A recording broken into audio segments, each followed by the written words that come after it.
नमस्कार, गो news India में आपका स्वागत है। मैं हूं पंकज पचौरी। आज हम बात करेंगे बिहार के बारे में। जी हां, बिहार में पहला ऐसा राज्य है देश का जहां पर कोरोना वायरस प्रकोप के बाद में चुनाव की बात हो रही है।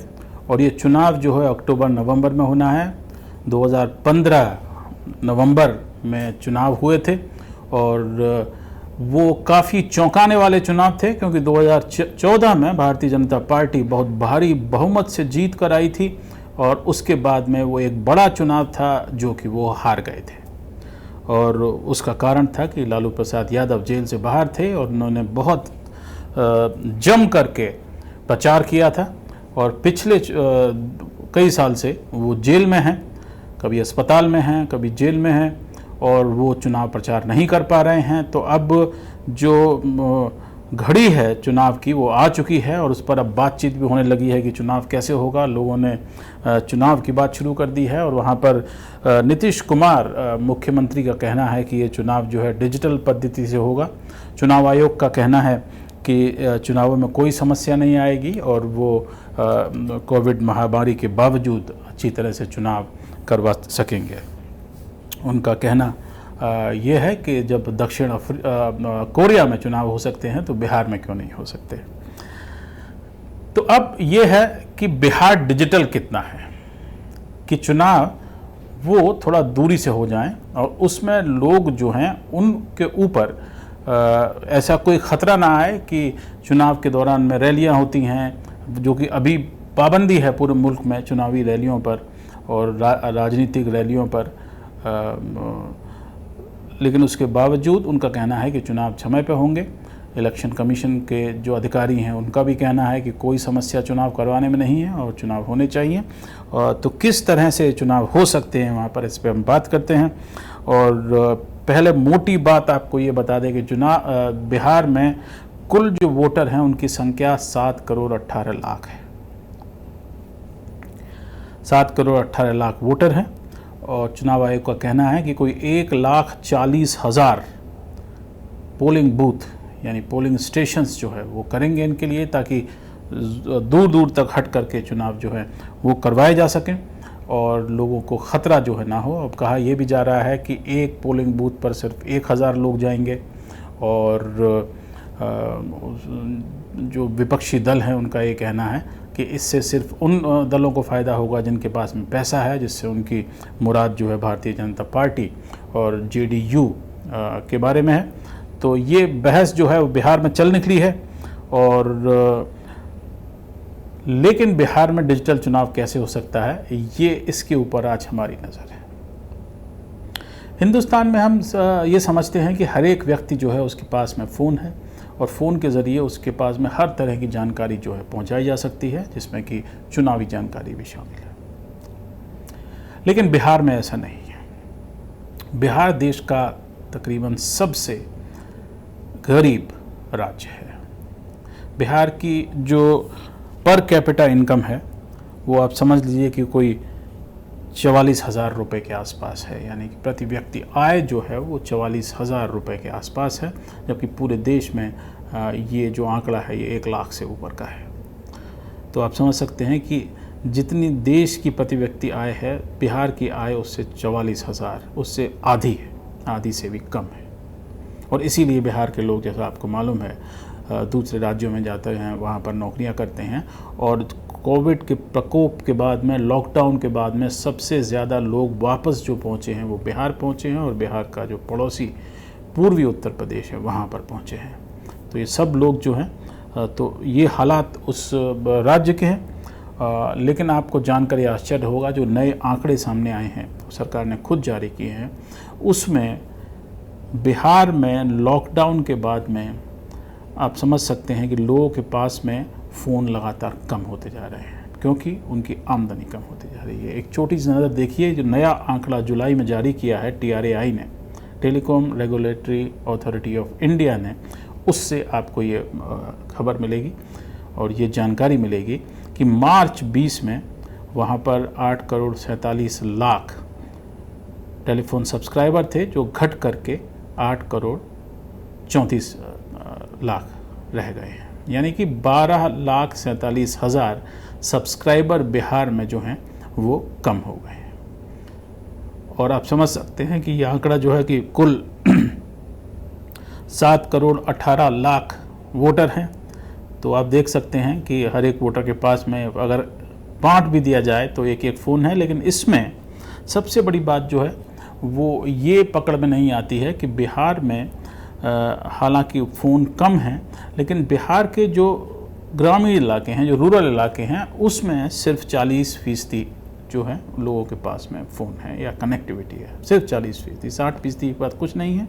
और उनके पास पहुंचने का चुनाव में एक ही तरीका है कि आप रैलियां कीजिए, उनके घर जाइए, उनसे बात कीजिए, पर्चे बांटिए। पर्चे बांटने में समस्या ये है कि कोविड के दौरान में ख़तरे से भरा वो हो सकता है, रैलियाँ अगर आप करते हैं वो उसमें भी खतरा हो सकता है।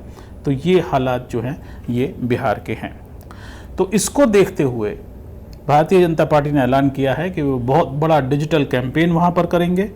और कुल उनका कहना है कि उन्होंने 9,500 IT सेल बिहार में बनाए हुए हैं, जो जिसमें कि 5,500 मंडल उन्होंने बना लिए हैं अलग अलग, और 72,000 व्हाट्सएप ग्रुप वो बना लिए हैं ताकि सब लोगों तक पहुंचा जा सके। पिछले चुनाव में भी ये बात सामने आई थी और पिछले चुनाव में भी ये कहा गया था कि बिहार में क्यों भारतीय जनता पार्टी की हार हुई। और उसका एक बड़ा कारण ये भी था कि वहाँ पर चूंकि कनेक्टिविटी नहीं है, इसलिए जो प्रोपेगेंडा चुनाव का होता है वो लोगों तक नहीं पहुँच पाता है। और इस बार भी हालात कुछ ऐसे ही नज़र आ रहे हैं। लेकिन बिहार में लोगों के पास में फ़ोन कम होना नई बात नहीं है, ये धीरे धीरे शुरू हुआ है। और पिछले 2 साल के अगर हम आंकड़ों पर नज़र डालें तो आप देख सकते हैं कि वहाँ पर 5.5% के आसपास जो सब्सक्राइबर हैं वो कम हो गए हैं। मार्च 2018 में कोई 8 करोड़ 88 लाख 88 मिलियन वहाँ पर सब्सक्राइबर थे, जो घट के 83 मिलियन हो गए हैं। यानी कि आप समझ सकते हैं कि 5.4 मिलियन यानी कि 54 लाख जो फ़ोन हैं, सब्सक्राइबर हैं, वो कम हो गए हैं। और ये इसलिए हुए हैं क्योंकि लोगों की आमदनी लगातार इस दौरान कम होती जा रही है। आप गो न्यूज़ इंडिया के हमारे वेबसाइट पर जाकर देख सकते हैं कि किस तरह से पिछले 4-5 साल में देश में आर्थिक मंदी की वजह से लगातार लोगों पर प्रेशर है और उनकी आमदनी कम होती जा रही है। और उसका एक बड़ा नतीजा आप यहाँ पर देख सकते हैं कि किस तरह से बिहार में जो सब्सक्राइबर बेस है वो कम हो गया है टेलीफोन का। तो ये बात हुई। तो इससे निपटने के लिए अब जो बातें इलेक्शन कमीशन कर रहा है वो ये कर रहा है कि 72,000 से वो लगभग दूने पोलिंग बूथ कर देंगे, 1,40,000 के आसपास कर देंगे। और फिर भी आप देखें तो भी एक बूथ पर अगर आप देखें तो अगर 7 करोड़ से आप इसको करें कि वहाँ पर हज़ारों की संख्या में लोग जो हैं वो एक बूथ पर जा पाएंगे। तो ये है।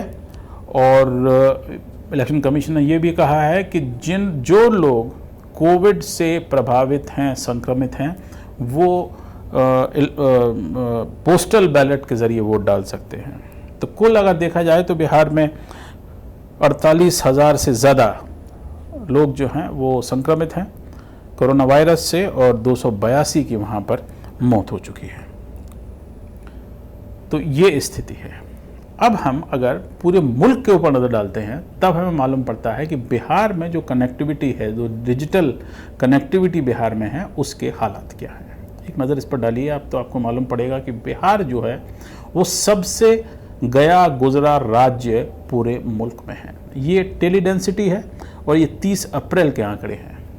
और ये 30 अप्रैल के आंकड़े जो कि हैं ये इसका मतलब है कि 1 महीने का जो लॉकडाउन है वो ख़त्म हो चुका है इसमें, और 5 हफ्ते का लॉकडाउन जो है वो ख़त्म हो चुका है, क्योंकि मार्च 25 को शुरू हुआ था और 30 अप्रैल का ये आंकड़ा है। और इसमें आप ये देख सकते हैं कि जहां हिंदुस्तान में कुल टेली डेंसिटी 86% है, वहाँ बिहार में ये सिर्फ 52% है। और मध्य प्रदेश में 67% है। यानी कि इतना बड़ा अंतर हिंदुस्तान में और बिहार में है। तो ये डिजिटल बिहार की जो हम बात करते हैं कि आप चुनाव जो हैं वहाँ पर डिजिटल लड़ सकते हैं और सभी लोगों तक पहुँच सकते हैं, ये बहुत ही एक मुश्किल बात है। और इसी कारण बिहार के जो विपक्षी दल हैं वो कह रहे हैं कि हम ये चुनाव जो हैं ये डिजिटल नहीं हो सकते और वर्चुअल रैली वगैरह जो हैं वो बड़ा मुश्किल है, क्योंकि उसमें आपको एलईडी स्क्रीन्स खरीदने होंगे, लोगों में जाना पड़ेगा। आप नज़र डाल के देख लीजिए, आप तो मध्य प्रदेश, उत्तर प्रदेश और लेकिन दूसरे जो राज्य हैं जैसे कि पंजाब है, वहाँ पर 126 है टेली डेंसिटी, यानी कि हर एक 100 लोगों के पास में 126 कनेक्शन है। केरला में भी यही हाल है और दिल्ली में हर एक व्यक्ति के पास में है। इसके हिसाब से जो सब्सक्रिप्शन है वो तकरीबन 3 फ़ोन हैं, यानी 276 का मतलब ये हुआ कि 100 लोगों के ऊपर 276 सब्सक्राइबर हैं, यानी कि 2.76 फ़ोन हर एक व्यक्ति के पास में दिल्ली में है। और इसलिए देश में जो डिजिटल असमानता है ये जो है इसमें साफ दिखाई दे रही है। तो अब आते हैं दूसरे आंकड़े पर, और वो आंकड़ा ये है कि इलेक्शन कमीशन ने ये बोला है कि अगर दक्षिण कोरिया में चुनाव हो सकते हैं तो बिहार में क्यों नहीं हो सकते। इलेक्शन कमीशन को ये नहीं मालूम कि बिहार में जो लोग हैं वो बहुत गरीब हैं और सबके पास में दक्षिण कोरिया की तरह पर कनेक्टिविटी नहीं है। बिहार की पर कैपिटा इनकम $610 है, दक्षिण कोरिया की पर कैपिटा इनकम $40,090 है। यानी अगर बिहार की पर कैपिटा इनकम हम देखें तो 44,000 रुपये के आसपास बैठती है और दक्षिण कोरिया की $40,000 के आसपास बैठती है। यानी कि मोटा मोटी अगर आप देखें तो दक्षिण कोरिया की जो प्रति व्यक्ति आय है वो बिहार से 70 गुना ज़्यादा है। तो अगर आप बिहार का कंपैरिजन दक्षिण कोरिया से करने लगेंगे तो आपको मालूम है कि आपकी जो गणित है, आपकी जो नीतियां हैं वो हमेशा गलत बैठेंगे। इसके साथ में आगे हम आपको ये भी बताएंगे कि हिंदुस्तान में लॉकडाउन के समय में कितने सब्सक्रिप्शन जो है लोगों ने वो बंद कर दिए हैं। बहुत बड़ी गिरावट आई है, कोई 12 लाख कुल लोगों ने अपने जो फ़ोन हैं वो बंद कर दिए हैं और उसको हम आगे आपको बताते रहेंगे।